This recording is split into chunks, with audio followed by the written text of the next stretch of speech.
Magandang umaga po sa ating lahat na palaging sumusubaybay sa ating daily morning devotion and Bible reading.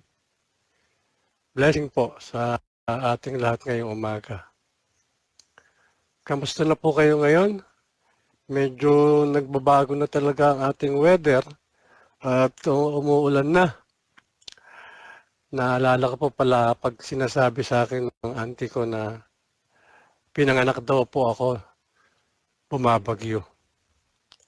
So today is June 2, 2026. Nasa day 153 na po tayo. At ang ating reference verse ay nasa Daniel chapter 6 verses 1 to 28. Yung ating reference verse po ngayon is familiar po ito sa mga Sunday schoolers. Ito po kasi yung story ni Daniel in the lion's den. Paano nga po ba napunta si Daniel sa lion's den? Pag-aralan po natin. Bago po tayo magsimula, tayo po ay mag-ukol ng maiksing panalangin. Ama naming Diyos na lubang makapangyarihan sa lahat, Ikaw po ang Diyos ng pag-ibig. Ikaw po ang Diyos na nakakaalam ng lahat. Pinupuri ka namin, O Lord, sa umagang ito dahil Ikaw ang mangunguna sa pag-aaral namin ngayon, sa pagbabasa, at bibigyan mo kami ng sapat na pangunawa, ng wisdom and understanding upang maitukoy mo ang aral na gusto mong ipabatid sa bawat isa sa amin. Let your Holy Spirit guide us, O Lord, nang sa ganon ay maging maayos ang mga salitang iyong bibitawan sa umagang ito. Kayo po ang manguna at pagpalain niyo po ang iyong abang lingkod na mag-share ng iyong mga salita. Guide us, O Lord. In Jesus' name we pray. Amen. Amen. So, ang Daniel po ay divided into two major parts. Yung chapter 1 to chapter 6, this is about God's faithfulness. And yung second part, yung chapter 7 up to chapter 12 is about Daniel's prophetic vision. Medyo mahaba po itong chapter 6, summarize ko na lang po para mas mapabilis tayo. Sa chapter 6 po, Daniel was highly respected in the kingdom of King Darius because of his integrity, wisdom, and excellent character.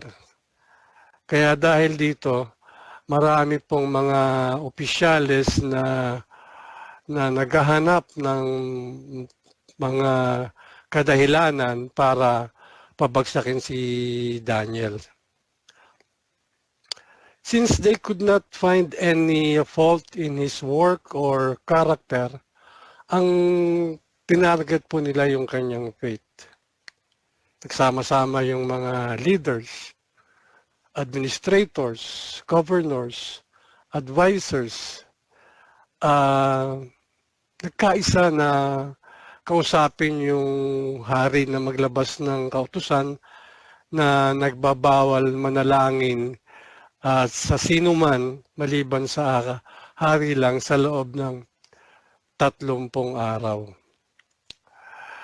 Kahit alam ni Daniel yung panganib, patuloy pa rin siyang nanalangin. He continued to pray faithfully to God, just as he had always done. Dahil dito, nakita siya, hinuli siya, at dinala sa lion's den. Actually, masama nga ang loob ng hari nung ginawa niya to . But however, God miraculously protected Daniel by shutting the mouth of the lions. Kinabukasan, natagpuan siyang ligtas, ni wala man lang anong galos. Yun po yung kabuuan ng chapter 6. Si Daniel po ay matanda na dito. Mga around 80 years old na po siya. Kasi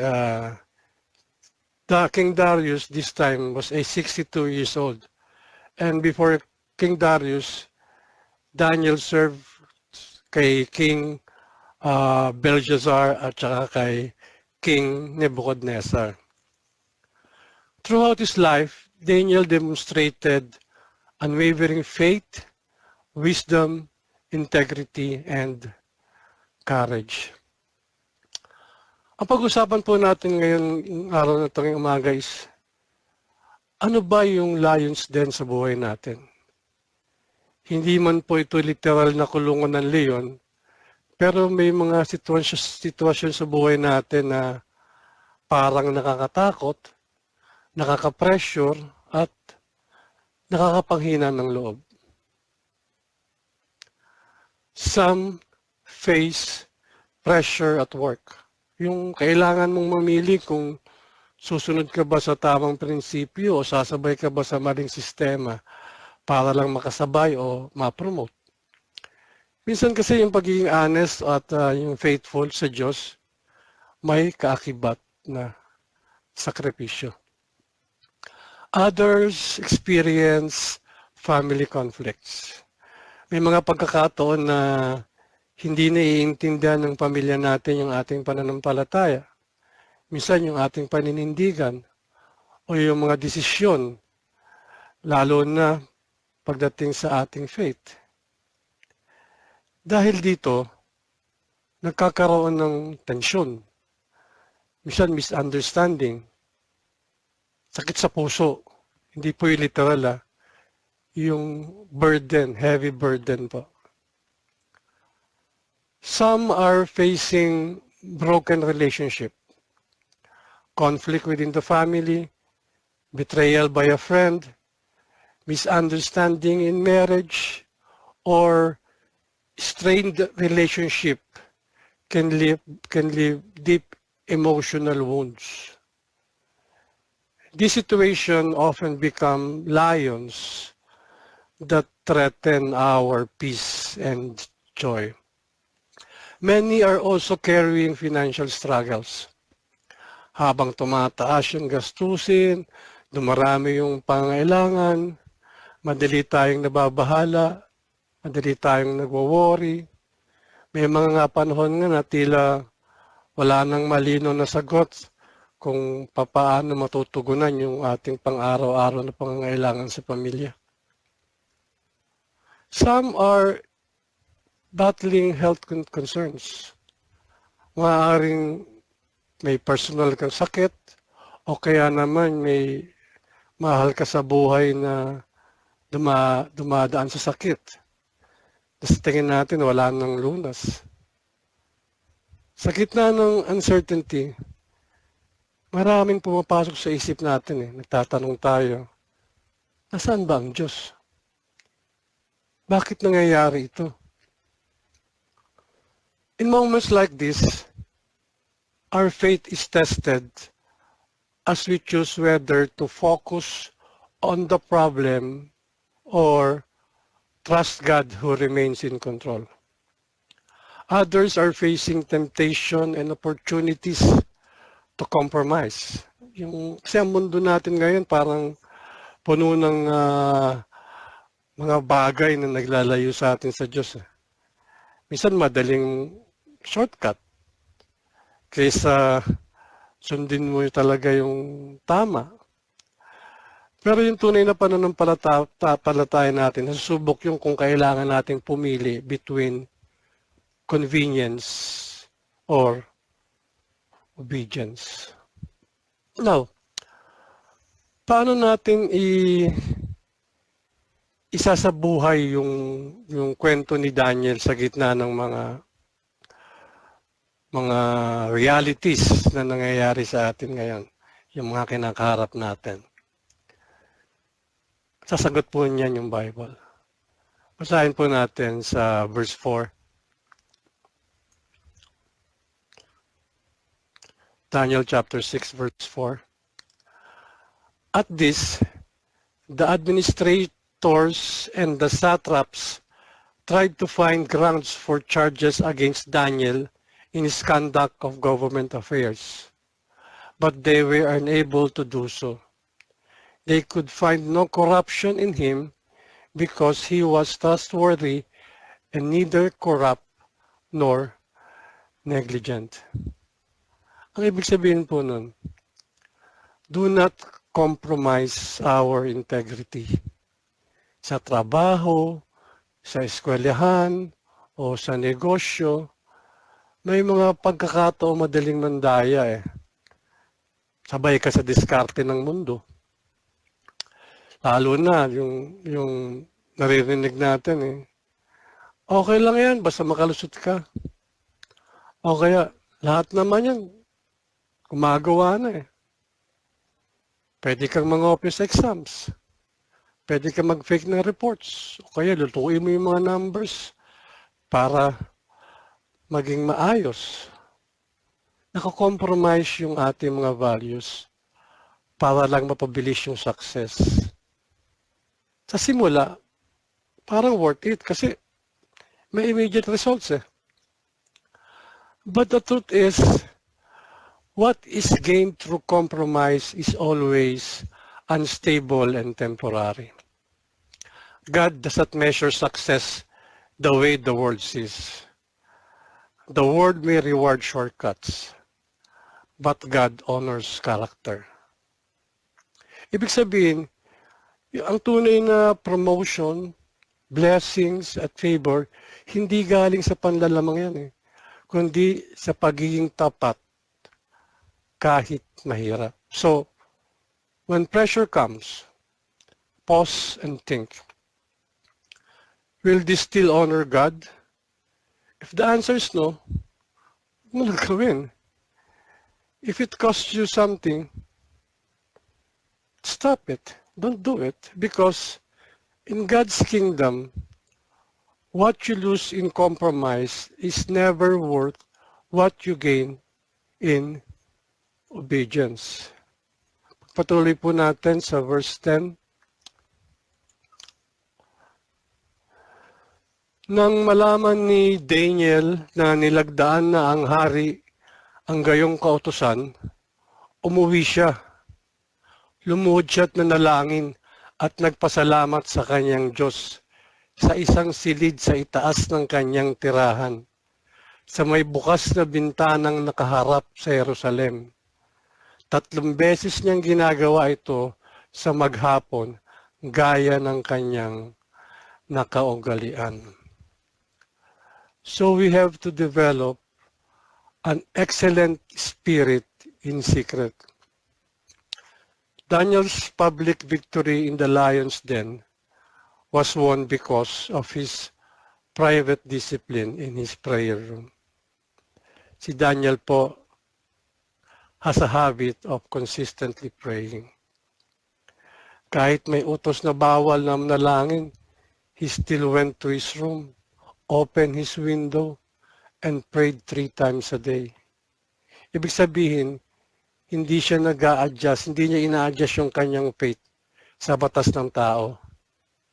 He was more committed to God rather than his own safety. That is what we call excellent spirit.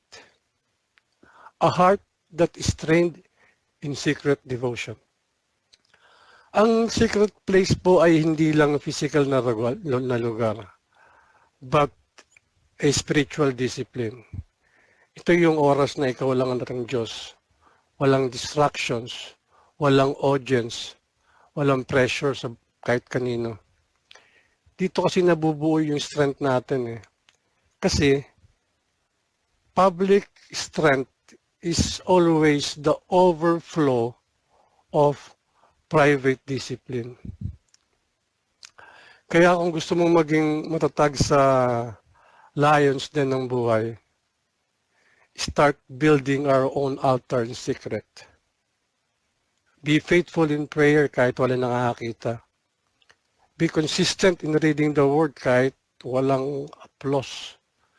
Because God sees what is done in secret, and He rewards it openly. As we can read in the last verses, sabi po dito, I issue a decree in every part of my kingdom, people must fear and reverence the God of Daniel. For He is the living God, and He endures forever. His kingdom will not be destroyed. His dominion will never end. He rescues and He saves. He performs signs and wonders. In the heavens and on the earth, He has rescued Daniel from the power of the lions. Ibig sabihin po nito, let your trials evangelize. Dito natin makikita yung powerful truth that your trials are not wasted when you trust God. Yung mga pagsubok na pinagdadaanan natin, hindi lang yung personal struggle. They become spiritual messages to the people around us. Kapag nananatili kang faithful sa gitna ng pressure, pain, or uncertainty, you are silently preaching a powerful sermon without saying a word. Kung ikaw nagtitiwala sa Diyos kahit may problema, nakikita ng family mo na yung pananampalataya mo totoo. Kung ikaw ay honest, may temptation para mandaya, your co-workers see that integrity is possible. Kung ikaw ay peaceful kahit may anxiety sa paligid mo, nakikita ng mga kaibigan natin na ang Diyos talaga ang nagbibigay ng kapayapaan. In the sense, our life begins to preach louder than words. Kaya huwag mong sayangin yung trial. Instead of asking, Lord, alisin mo to, sometime ask, Lord, gamitin mo ako dito. Because your breakthrough is not just about deliverance. It's about God's revelation through your life. At sa huli, makikita ng mga taong nasa paligid natin na yung Diyos na pinaglilingkuran natin ay Diyos na buhay. Siya yung makapangyarihang Diyos. Ang Diyos na kumikilos sa gitna ng mga lions din ng buhay natin. Sa akin pong pagtatapos, lahat po tayo may lions din sa ating buhay. The reality is that God does not always keep us from entering the lion's den, but He promises to be with us while we are in it. Iwan ko po ito in Deuteronomy chapter 31 verse 6. Be strong and courageous. Do not be afraid or terrified because of them. For the Lord your God goes with you. He will never leave you nor forsake you. So no matter what lions den we are facing today, God is still sovereign. God is still faithful. And God is still at work. Trust Him. Remain faithful. And watch Him turn our trial into a testimony. Amen. Tayo pong lahat ay manalangin. Lord Heavenly Father, lumalapit po kami sa iyo ngayon. Nagpapasalamat sa halimbawa ng buhay ni Daniel. Patawarin po kami sa mga oras na mas pinili namin mag-compromise para lang matanggap ng mundo.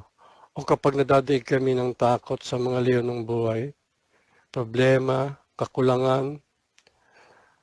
Grant us an excellent spirit, Lord. Tulong mo kami maging tapat sa aming mga ginagawa, maliit man o malaki. Give us the courage to pray and seek you consistently, hindi lang kapag may bagyo sa buhay namin, kundi sa bawat araw ng buhay namin. We declare that you are God who shuts the mouth of the lions. Inibigay namin sa iyo ang aming mga takot at aalalahanin ngayon.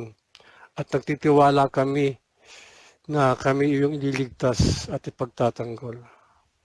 May our lives bring glory to your name so that others may see you through us. In Jesus' mighty name, Amen. Maraming salamat po sa pagsama niyo ngayong umaga. Patuloy na magpapala ng Diyos ang sumaatin at pag-iingat po. God bless us all. And that's all for now. Thank you. Bye for now.